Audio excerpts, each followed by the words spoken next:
Terima kasih Tuhan. Terima kasih Yesus. Terima kasih atas salib-Mu Tuhan. Terima kasih Tuhan. Salib-Mu sungguh luar biasa. Kami bangga punya Allah yang seperti Engkau Tuhan. Kami bangga Tuhan. Engkau selalu mengasihi kami Tuhan. Ajar kami Tuhan untuk selalu taat dan berkenan di hadapan-Mu ya Allah. Dan sebentar ya Allah, kami akan mendengarkan kebenaran-Mu.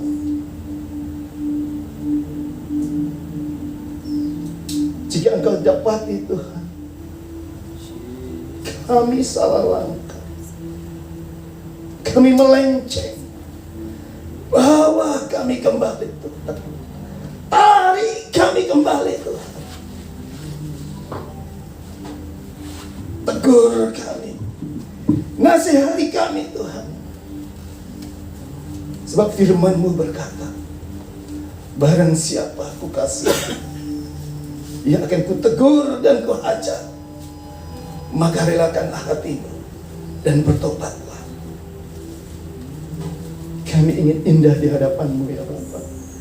Kami ingin indah di hadapan-Mu. Jadi tegur kami Tuhan. Tegur kami ya Bapa. Terima kasih. Terima kasih. Kami sambut kebenaran ada di dalam nama Yesus. Allah yang ajaib, Allah yang dahsyat. Haleluya. Amin. Shalom saudara. Kesaksiannya tadi sungguh luar biasa. Selamat Pak Manurung. Yes. Haleluya. Kesaksian yang pertama tadi saudara ya. Wis. Memang salib itu luar biasa. Hanya lewat salib kita bisa mendapatkan keselamatan. Tapi bukan sekedar percaya, bukan sekedar percaya. Kita harus taat dan melakukannya. Judul tema khotbah hari ini adalah yakin jadi Kristen. Saudara, Kristen itu apa sih? Pertama kali Kristen itu ada, nama Kristen itu ada, itu di Antioquia. Jadi di Kisah Rasul 11 kalau nggak salah, ayat 26. Jadi itu pertama kali disebut ada Kristen. Nah, pertanyaannya saudara begini, Kristen ini apa? Apakah sebuah agama? Menurut saya pribadi, Kristen itu bukan sekedar agama. Karena agama itu sistem. Jadi dipengaruhi liturgi, adat istiadat, kebiasaan dan lain sebagainya. Tapi Kristen adalah pengikut Kristus. Setiap orang yang percaya, yang mengaku bahwa Yesus adalah Tuhan dan satu-satunya juru selamat, itu disebut Kristen. Tapi apa cukup sampai di situ saja? Tidak. Banyak sekali orang Kristen yang mengaku orang Kristen. Apakah itu benar-benar orang Kristen? Pengikut Kristus adalah orang yang tidak hanya percaya, tetapi juga taat dan setia melakukan segala perintah-perintahnya.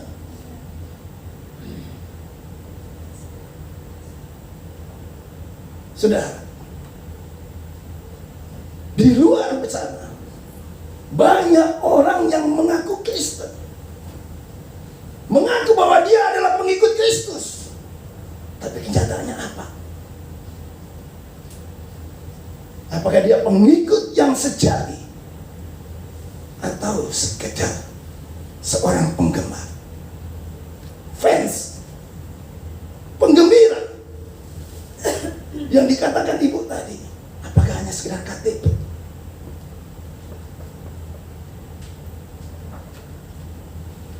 banyak orang yang mengaku Kristen datang ke gereja hanya untuk mendengarkan yang baik-baik saja.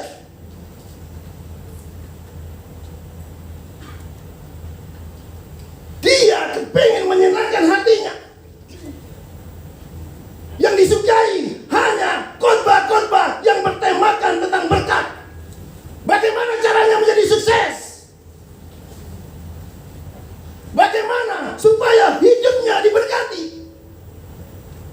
Bagaimana supaya penyakitnya itu sembuh? Apakah itu yang dimaui Tuhan? Saudara,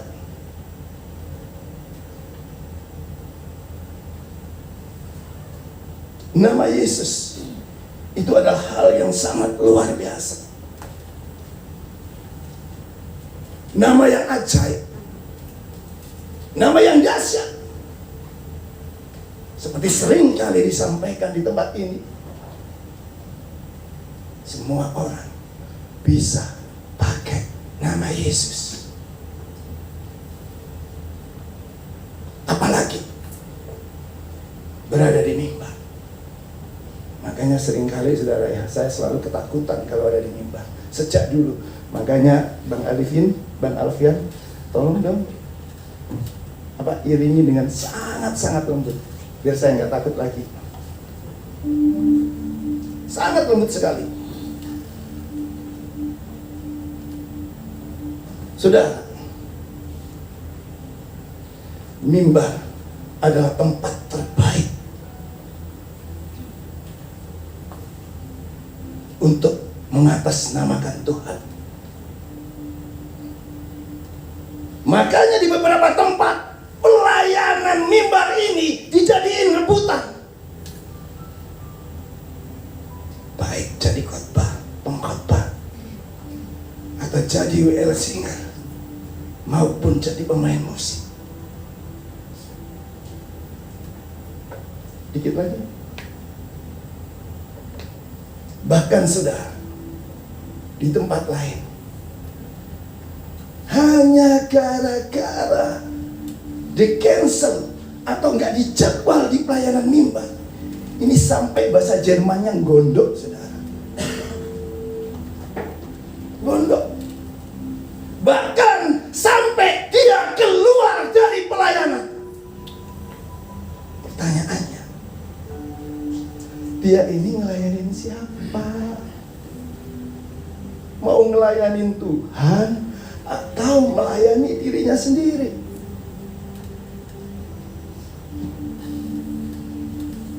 Firman Tuhan katakan, jika ingin jadi yang terbesar, engkau harus jadi yang terkecil. Jadi pelayan. Jika ingin terkemuka, engkau harus menjadi hamba semua orang. Kasih mundur selangkah, kasih orang lain untuk maju. Kristen berbicara tentang pemuritan. Makanya di Matius 28 dikatakan, jadikan semua bangsa muridku. Bukan pengikut, murid. Saudara, buah dari pohon pisang itu apa? Buah yang sesungguhnya dari pohon pisang itu apa? Apa saudara? Yes, pisang. Jadi buah dari pohon pisang yang sesungguhnya itu bukan pisang yang bisa kita makan, bukan pohon pisang yang baru. Jadi intinya, bagaimana kita memuridkan supaya orang lain juga bisa seperti kita. Yesus adalah Tuhan. Dia berkuasa, tapi dia tidak mau melangkah sendiri. Kalau Yesus mau, tinggal ngomong gini aja, semua orang harus percaya kepadaku, maka semuanya akan percaya kepadaku. Dia tidak akan membutuhkan siapapun. Tapi Yesus tidak mau seperti itu. Yesus butuh murid.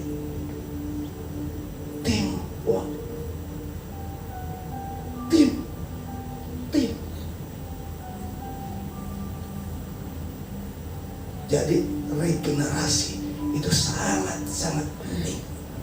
Penting sekali. Dan semuanya harus siap. Namanya juga prajurit Tuhan. Dalam keadaan apapun, dalam apapun juga kita harus siap. Dan ini kemarin kita tertempelak sekali, saudara ya. Tertempelak sekali. Saya pribadi tertempelak sekali. Sebagai prajurit. Ternyata saya bukan prajuritnya Tuhan. Oh, mentor kami, mentor kita semua sudah memberikan contoh yang terbaik. Saya juga bukan termasuk membawa kebumbungan, enggak saudara ya. Karena saya menyaksikan sendiri. Dan itulah prajurit sejati Kristus. Mengutamakan Tuhan. Dalam apapun yang terjadi, tetap Tuhan nomor satu.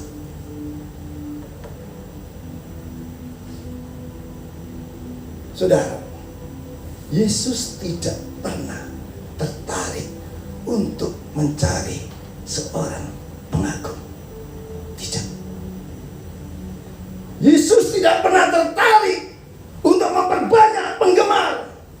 Tidak. Yang Yesus cari adalah orang-orang yang mempunyai hati yang taat sepenuhnya kepadanya.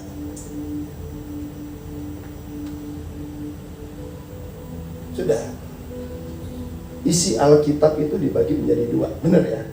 Perjanjian Lama, Perjanjian Baru.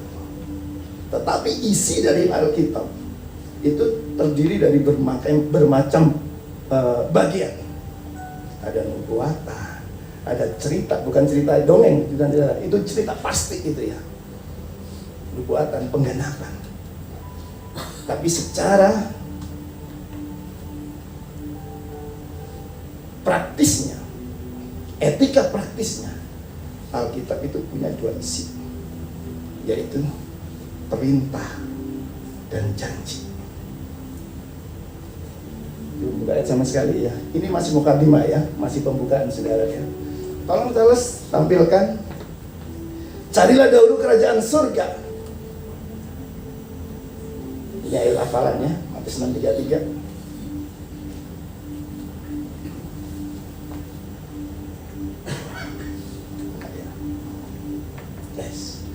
Tetapi carilah dahulu kerajaan Allah dan kebenarannya, maka semuanya itu akan ditambahkan kepadamu.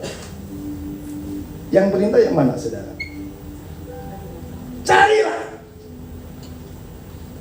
Yang janji ditambahkan kepadamu. Tapi kebanyakan orang Kristen gak mau perintah, maunya cuma janji. Janji gak perlu diimani. Sebab janji itu bagiannya Tuhan, bukan bagiannya kita. Dan Tuhan pasti menggenapi setiap yang dijanjikannya. Tuhan gak pernah ingkar. Yang sering ingkar adalah kita. Yang sering ingkar adalah kita. Saudara, setiap orang Kristen, kebanyakan orang Kristen itu nggak suka sama perintah, sukanya itu janji. Apapun agamanya, sakitmu disembuhkan. Amin. Jadilah kepala bukan ekor. Amin. Engkau akan kaya, semakin kaya dan bertambah kaya. Amin. Ini luar biasa ini. Pancingan saya nggak berhasil ya. Ya, terpikau. Seperti dalam ribuan orang yang hadir. Kalau jadi kepala bukan ekor, senang enggak saudara? Senang lah. Makin kaya, senang banget. Tapi kalau balaslah kejahatan dengan kebaikan. Halo, senang saudara? Ini perintah loh. Perintah. Kasihi dan berkati musuhmu. Ini perintah. Tapi kalau orang Kristen dikasih pilihan yang seperti ini, kira-kira bagaimana? Nggak usah dijawab. Saya tahu orangnya lagi mandang saya. Saudara, sakit sembuh, hidup berlimpah, itu bukan jaminan masuk surga. Tadi Ibu Lisi, saya kutip dari Ibu Lisi. Contohnya apa, saudara? Lazarus dan orang kaya, dan 10 orang kusta. Dari 10 orang kusta, berapa orang yang percaya kepada Yesus? Hah? 1, benar. 10 dong. Ke-10-nya percaya sama Tuhan Yesus. Seperti orang Kristen semuanya, aku percaya Tuhan bahwa Engkau adalah Tuhan dan Selamatku. Percaya. Berapa orang yang disembuhkan? 10 juga. Berapa orang yang beriman? 1. Berapa orang yang masuk kekekalan, kematian kekal? Berapa orang? 9. Jadi intinya, kesembuhan itu nggak penting. Berkat itu nggak penting. Yang penting itu pertobatan. Esensi kekristenan. Esensi kekristenan itu bukan sakit sembuh, miskin jadi kaya, jadi kepala bukan ekor, bukan. Tapi esensi kekristenan yang sebenarnya adalah pertobatan, hidup benar dan berkenan di hadapan Allah. Dan sorry saudaranya, mohon maaf, jangan ngukur rohani seseorang hanya karena dia tampil di mimbar. Mimbar ini kebanyakan sudah tempatnya orang-orang munah. Kayak yang ngomong munah, menutupi hanya karena dia berdiri di mimbar. Ya mohon maaf, tadi kebetulan kesaksiannya kok pas gitu ya. Siapa bilang pendeta nggak bisa tergoda? Halo, pendeta aja tergoda, apalagi kita.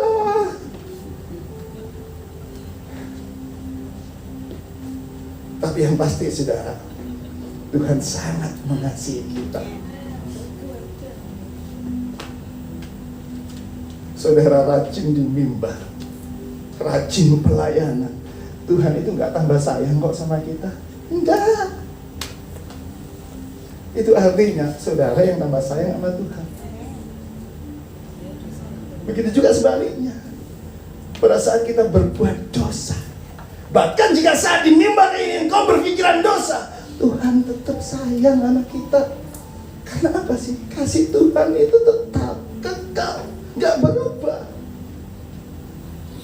Karena sampai kita berpikiran dosa, apalagi jatuh dalam dosa, itu artinya kita yang gak sayang sama Tuhan. Itu sudah. Kenapa Abraham disebut bapak orang beriman? Apakah karena ayat? Tolong tampilin 22 Kejadian 22:17. Ini santai saudara ya, masih muka 5, bentar lagi baru santai. Oke. Maka aku akan memberkati engkau berlimpah-limpah dan membuat keturunanmu sangat banyak, seperti bintang di langit dan seperti pasir di tepi laut, dan keturunanmu itu akan menduduki kota-kota musuh. Apakah karena ini Abraham disebut bapak orang beriman? Ini perintah atau janji?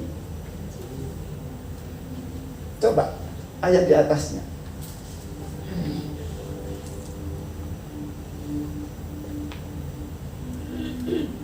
Percaya itu apa sih, saudara? Terus. Mungkin 15 ya, masalah. Jadi intinya, saudara, ya, percaya itu takut akan Tuhan. Percaya itu taat kepada perintah Tuhan. Apapun perintahnya, kalau kita mengaku percaya kepada Tuhan, kita harus taat. Abraham disuruh korbanin anaknya, disuruh sembelih anaknya. Abraham tolak? Enggak. Abraham lakukan, makanya Abraham disebut bapak orang yang percaya.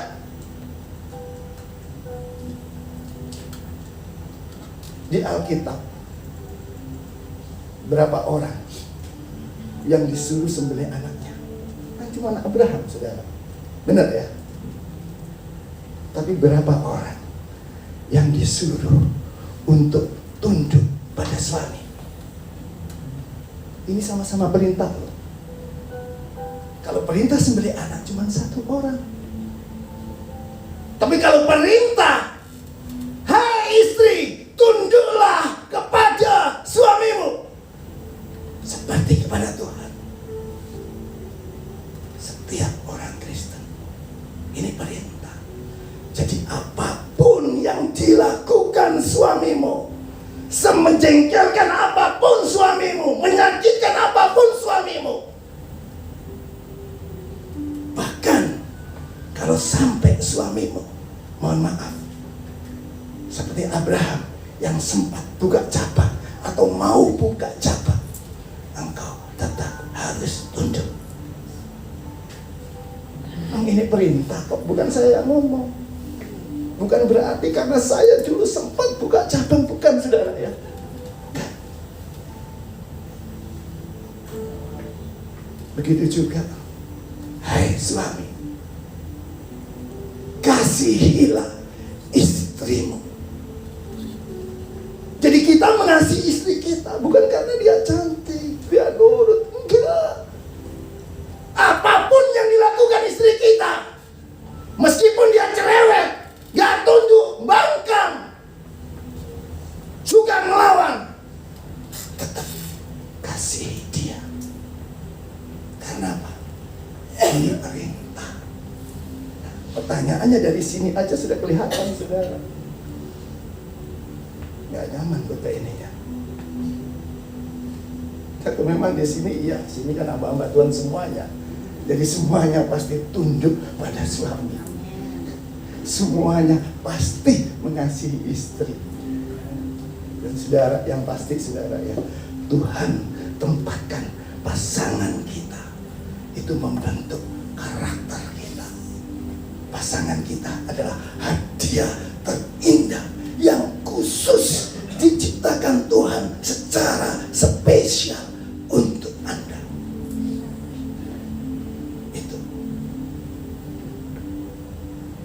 Jadi kalau sudah tahu, waduh, ini Pastor John ini bisik-bisik, jadi gak enak saya. Amin. Saya bilang amin dong. Amin. Haleluya.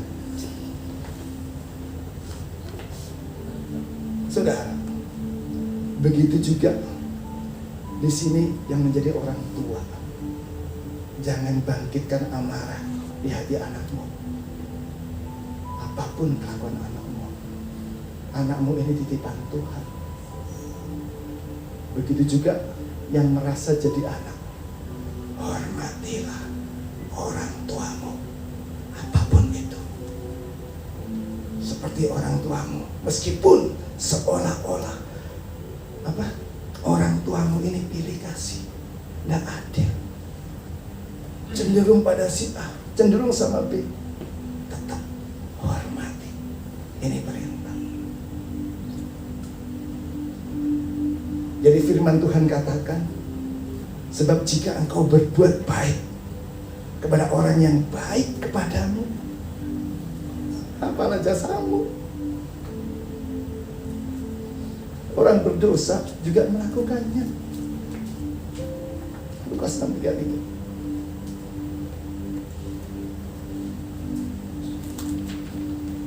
Dan saudara, kalau kita taat kepada perintah firman Tuhan, itu artinya kita sudah mendekati menjadi pengikut. Kalau enggak, kita cuma pendengar, penggembira saja. Dan kita mulai masuk. Charles, tolong dibuka. Lukas 14:25.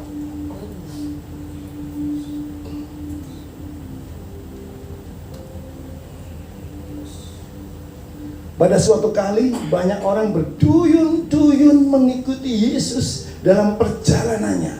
Sambil berpaling, ia berkata kepada mereka. Nah, pertanyaannya gini, kenapa banyak orang berduyun-duyun mengikuti Yesus? Kenapa, saudara?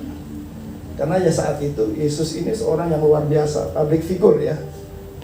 Jadi dia bikin mujizat itu sudah terdengar kemana-mana. Bangkitkan orang mati, sembuhkan orang lumpuh, orang sakit, semuanya.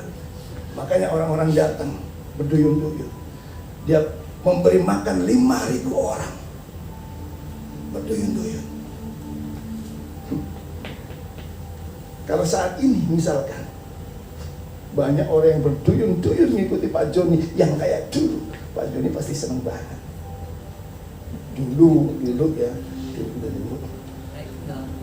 Bahkan gimana caranya orang yang berduyun-duyun ini nggak kembali, tetap ngikut. Tetapi Yesus, ayat selanjutnya, jikalau seorang datang kepadaku dan ia tidak membenci bapaknya, ibunya, istrinya, anak-anaknya, saudara-saudaranya laki-laki atau perempuan, bahkan nyawanya sendiri, ia tidak dapat menjadi muridku. Amin. Kok gini ya? Saya senang banget loh ayat ini. Bahkan saya tahu beberapa dari saudara dulu juga senang dengan ayat ini. Sebab gini, sebelum saya baca ayat ini dari dulu aku sudah benci suamiku. Dari dulu aku sudah benci istriku. Mungkin dulu tadi disuruh ngasihi, sekarang disuruh membenci. Tuhan Yesus ini gimana sih?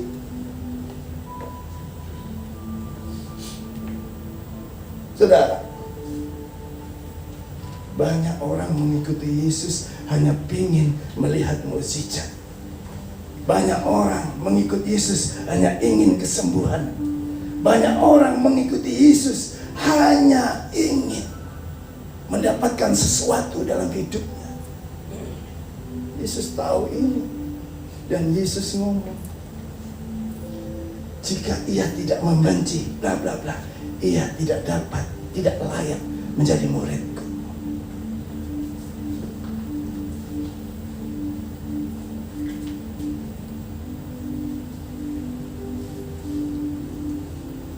Coba dibuka. Maksud ayat ini apa sih?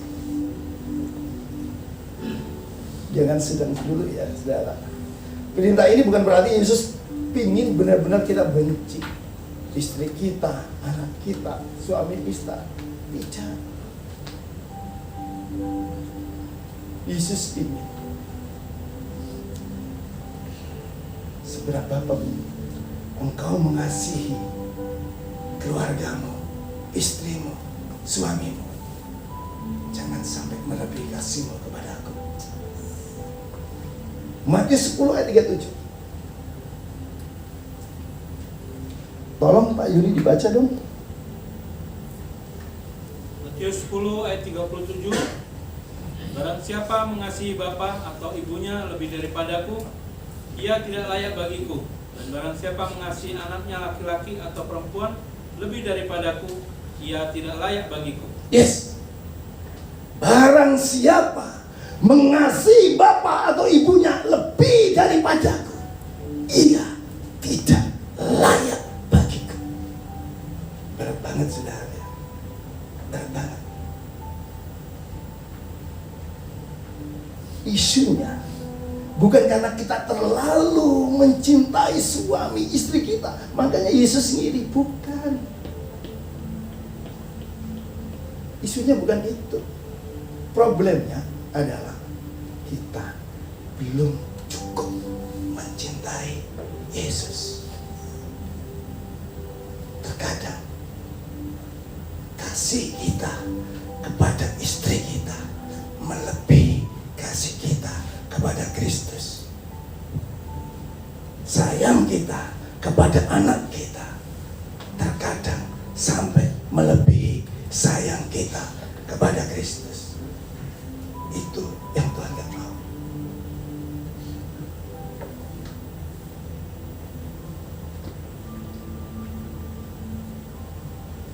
Yesus ingin cinta kita kepadanya tidak boleh tertandingi oleh cinta yang lain.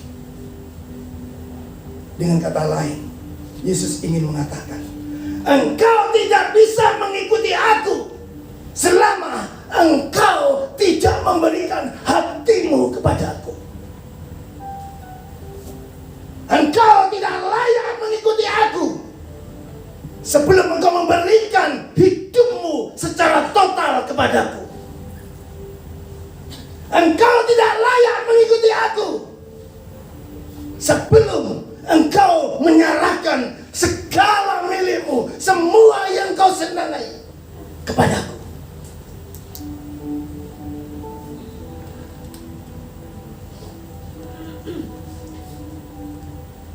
Jika engkau mau mengikuti aku, engkau harus taat dan setia melakukan perintahku.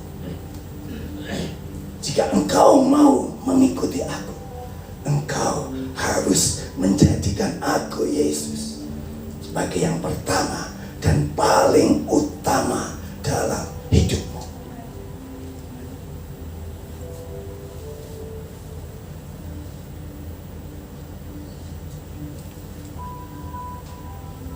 Dikatakan tadi,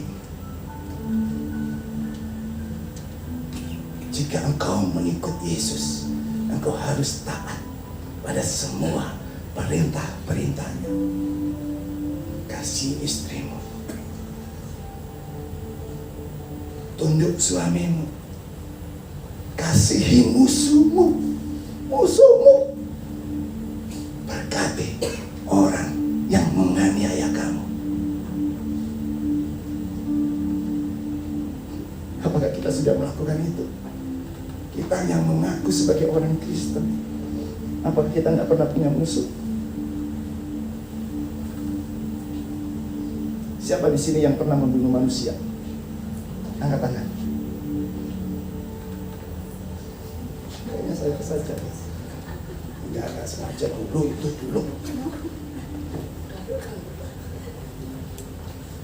Kalau dibuka cari Pak Bodi, Yohanes 15:17 kalau nggak salah ya. Atau berapa ya?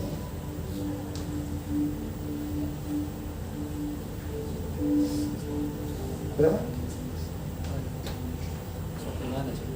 Bukan. Apa? Apa isinya? Isinya begitu. Jika engkau membenci saudaramu, sama saja engkau seorang pembunuh manusia. Jadi saya tanya saudara, siapa yang pernah membunuh manusia? Oh Yesusku, luar biasa. Ternyata di sini seperti malaikat semua, gak ada yang pernah. Pak Bodi belum datang juga ya. Boro-boro mengasihi dan memberkati, ketemu dia aja males. Kalau bisa sampai kapanpun jangan sampai aku ketemu dia lagi. Mungkin sebagian besar orang Kristen seperti itu Bu ya. Di sana Bu ya, di sana. Karena di sini kan sudah firmannya mantap. Apalagi ada Rama Juli. Kalau dia sampai macam mata, nah itu saya berapa kali itu saya nggak bisa itu saudara.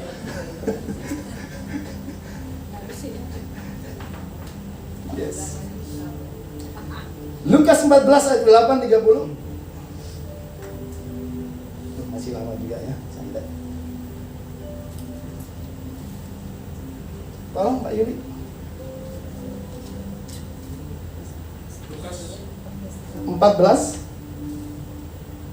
28 sampai 30. 14,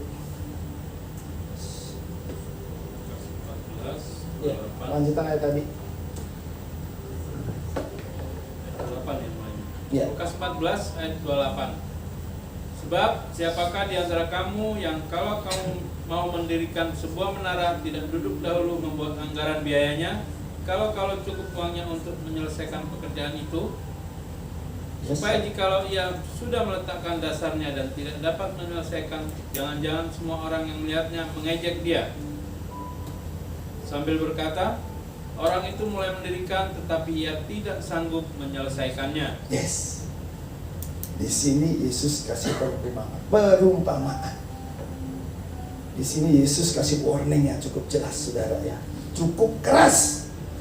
Sebelum engkau memutuskan untuk mengikut aku, engkau harus pertimbangkan masa-masa dulu. Sebelum engkau mengikuti aku, engkau harus perhitungkan harga yang harus kamu bayar.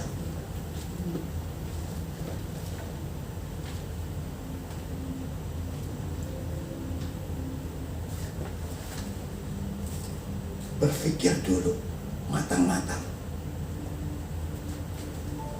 sebelum engkau mengatakan, ya Tuhan, aku siap mengikuti engkau.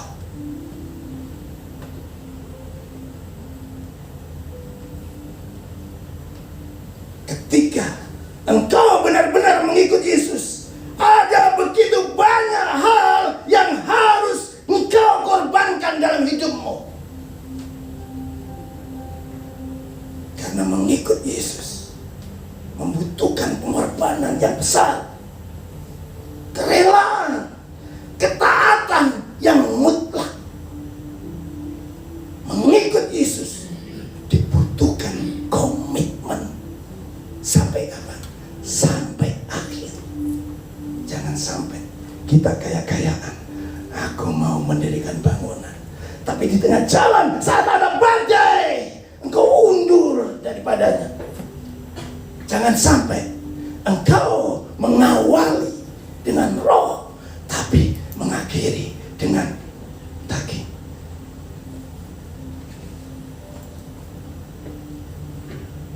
Ingat, pada saat engkau mengikut Yesus, engkau harus taat pada semua perintahnya. Di antaranya tadi yang saya sebutkan tadi. Semuanya. Satu pun gak boleh engkau tinggalkan. Seperti yang disampaikan Bu Kon, sekali selamat, tetap selamat. No. Tidak. Tidak, saudara.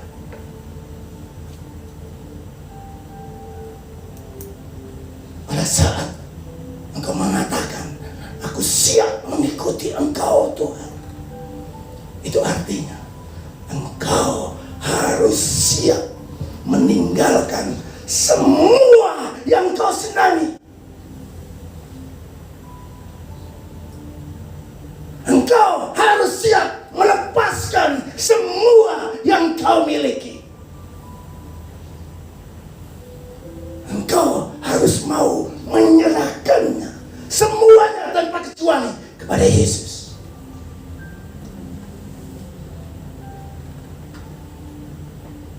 Semuanya. Suamimu, istrimu, anakmu, orang tuamu, hartamu, cita-citamu, keinginanmu, everything, semuanya harus kau serahkan pada Yesus.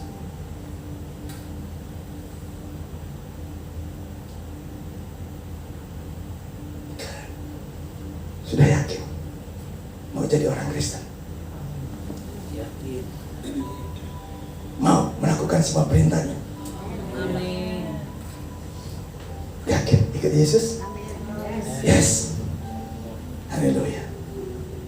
Jangan seperti orang bodoh yang mau membangun menara tapi tidak tahu anggarannya. Saudara, jadi Kristen itu sulit, bahkan mustahil kalau nggak karena anugerahnya. Jadi Kristen itu tidak mungkin kalau nggak karena Roh Kudus. Untuk itu saudara, berbahagialah saudara yang saat ini sudah percaya kepada Yesus. Jangan pernah lepaskan imanmu. Apapun yang terjadi, jangan pernah tinggalkan Yesus. Jangan pernah tinggalkan Yesus. Apapun yang terjadi. Jangan sekali-kali berpikir untuk melepaskan Yesus dari hidupmu. Kenyataannya saudara, di luar sana banyak sekali anak-anak Tuhan yang melepaskan Yesus hanya karena jabatan, cinta, nikah. Oh, kasihan saudara, kasihan, kasihan, kasihan. Lukas 14, 31, 33.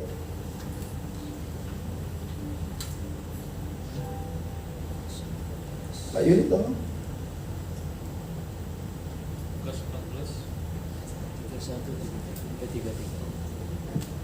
Lukas 14 ayat 31 sampai 33.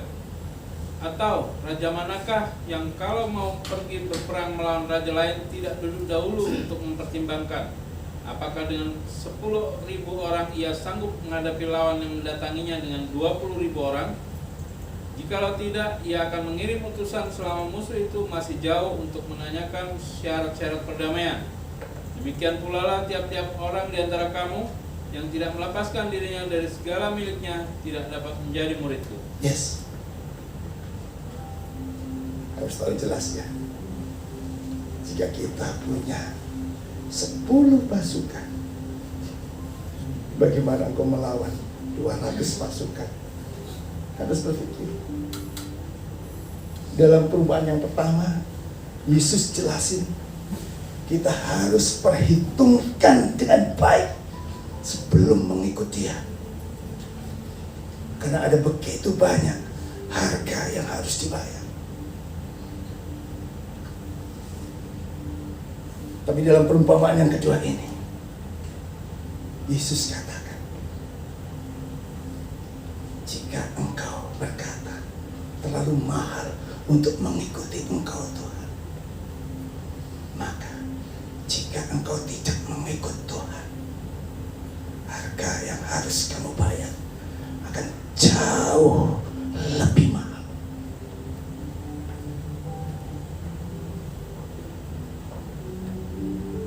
Jika kau berani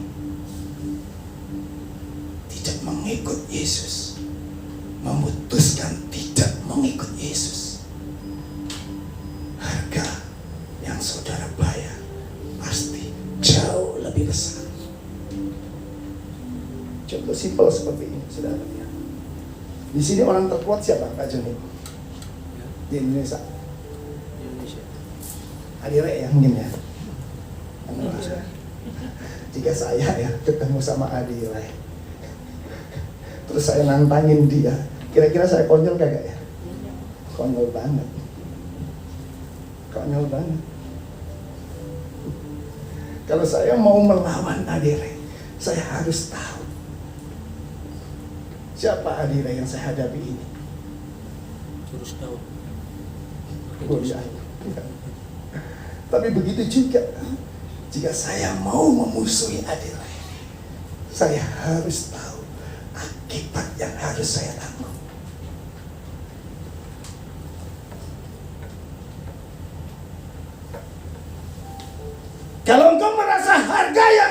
membayar sangat besar untuk mengikut aku, kamu harus sadar engkau akan membayar harga yang jauh lebih mahal saat engkau tidak mengikut Yesus.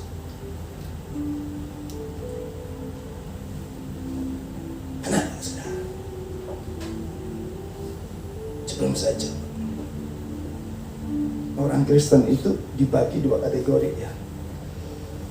Orang Kristen yang radikal, fanatik, benar-benar taat pada perintah Tuhan Yesus. Kalau kita membayangkan orang Kristen yang radikal seperti itu, taat benar-benar luar biasa, siapapun akan dilawan, dia akan menjadi anjing penjaganya Tuhan.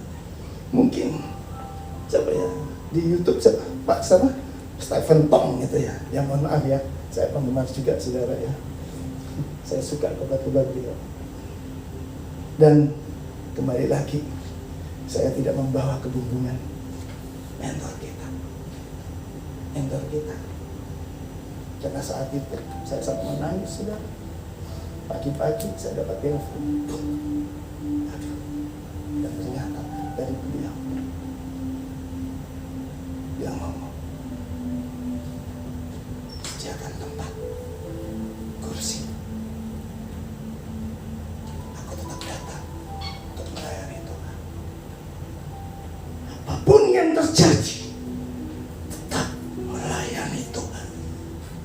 Apapun yang terjadi, tetap nomor satukan Tuhan. Beliau hanya akan berhenti saat Tuhan suruh beliau berhenti.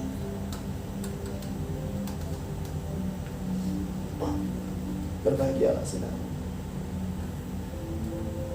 Dan kategori orang Kristen yang kedua,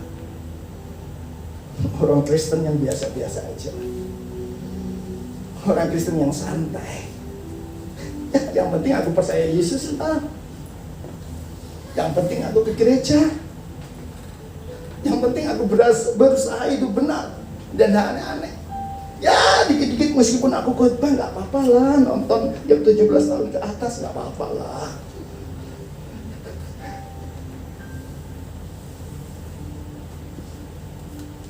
Ya, saya jadi orang Kristen tapi nggak perlu terlalu radikal, terlalu fanatik, terlalu serius, enggak. Itu kategori dunia.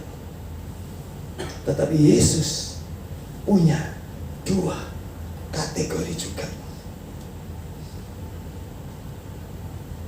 Kategori yang pertama adalah pengikut sejati, murid sejati. Kalau mau mengikut aku, kamu harus melakukan semua perintahku. Kalau engkau memutuskan untuk mengikut aku, mengikut Yesus, engkau harus totalitas. Engkau harus komitmen, menyerahkan 100% hidupmu. Engkau harus selalu tunduk, taat, setia pada jalan Yesus sampai akhir. Nah, itu kategori pertama, versi Yesus.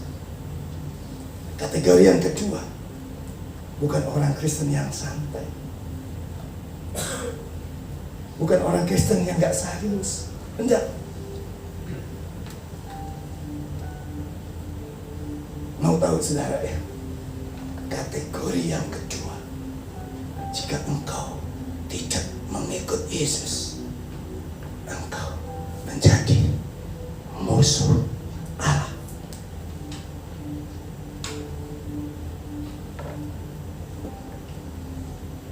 Yesus tidak kasih area abu-abu. Yesus tidak kenal kata netral. Yesus dikasih batasan yang jelas, garis yang jelas. Jika engkau tidak mau jadi pengikutku, engkau jadi musuhku.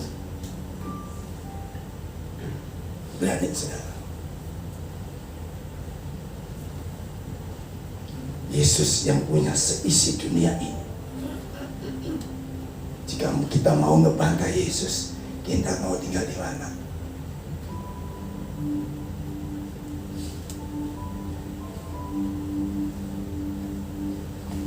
Engkau tidak panas, engkau juga tidak dingin, engkau suam kokoh. Dan apa yang dikatakan Yesus? Aku memuntahkan kamu. Meskipun kau percaya kepada aku, jika engkau tidak 100% percaya, tidak komitmen, tidak taat, aku akan memuntahkan kamu. Jadi gak ada ceritanya sekali selamat tetap selamat. Gak ada ceritanya. Gak ada ceritanya. Tidak ada dalam Alkitab, tidak ada posisi tengah-tengah, saudara. Tidak ada 99,99%. Yang ada 100%. Engkau di dalam Yesus atau engkau di luar Yesus. Pilih sendiri. Yakobus 4 ayat 4. Tolong Mbak Yuli, suaranya yang paling keras biar semangat. Ini terakhir kok Pak Yuli ya. Udah lebih tadi ya. Nggak apa-apa. Yakobus 4 ayat 4. Yakobus 4 ayat 4. Hai kamu orang-orang yang tidak setia, tidakkah kamu tahu bahwa persahabatan dengan dunia adalah permusuhan dengan Allah? Jadi barang siapa hendak menjadi sahabat dunia ini, ia menjadikan dirinya musuh Allah. Yes, jelas sekali di sini katakan, jika engkau bersahabat dengan dunia, engkau akan menjadikan dirimu menjadi musuh Allah. Pertanyaannya sekarang adalah, engkau mau tetap setia pada Tuhan Yesus 100%, menyerahkan semua milikmu, hidupmu, hatimu, atau engkau menjadi musuh Kristus? Taat itu 100%. 99,99% itu artinya belum taat.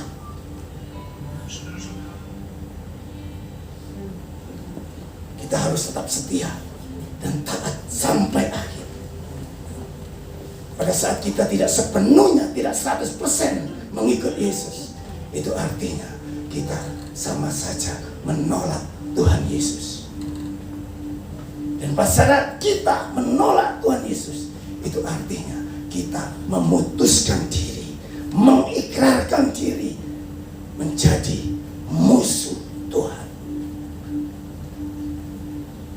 Dan orang yang menjadi musuh Allah berarti harus siap-siap menghadapi murka Allah. Yaitu apa? Kematian kekal. Gak ada obat, sudah. Gak ada obat.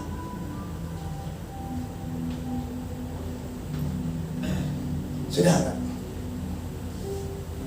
sudah dikatakan harga mengikut Yesus itu sangat mahal.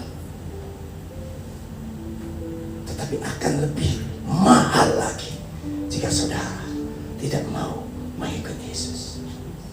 Terima kasih. Terima kasih Tuhan. Terima kasih Yesus. Kami bangga punya Allah yang seperti Engkau.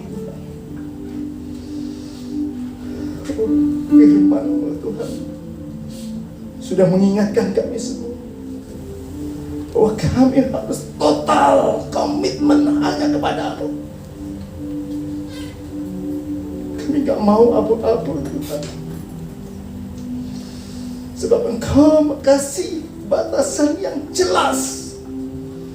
Jika kami tidak mau mengikut Engkau, itu artinya kami menjadi musuh-Mu.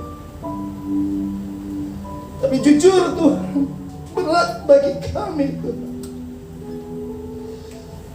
Berat bagi kami Yesus untuk mengikut-Mu 100%. Berat. Tapi kami yakin dan percaya Engkau sudah menaruh dirimu sendiri di dalam setiap kami. Dan itu artinya kami pasti sanggup melakukan. Terima kasih Tuhan. Terima kasih Yesus. Terima kasih. Terima kasih atas kebenaran. Terima kasih Tuhan. Terima kasih. Terima kasih Yesus. Amin.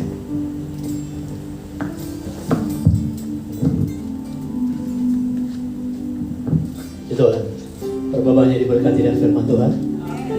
Tangan. Saya ini melihat beliau khotbah ini, selain firman yang saya dengar, saya merasa seperti pengkhotbah ini berkhotbah di hadapan ribuan orang, Pak. Seperti KKR ini, Pak. Jadi saya ketegangan, Pak. Haleluya. Puji Tuhan, kita berikan tepuk tangan bagi Tuhan Yesus Kristus. Saya menambahkan hal yang mungkin perlu ditambahkan. Tuhan berkati. Silakan, Pak.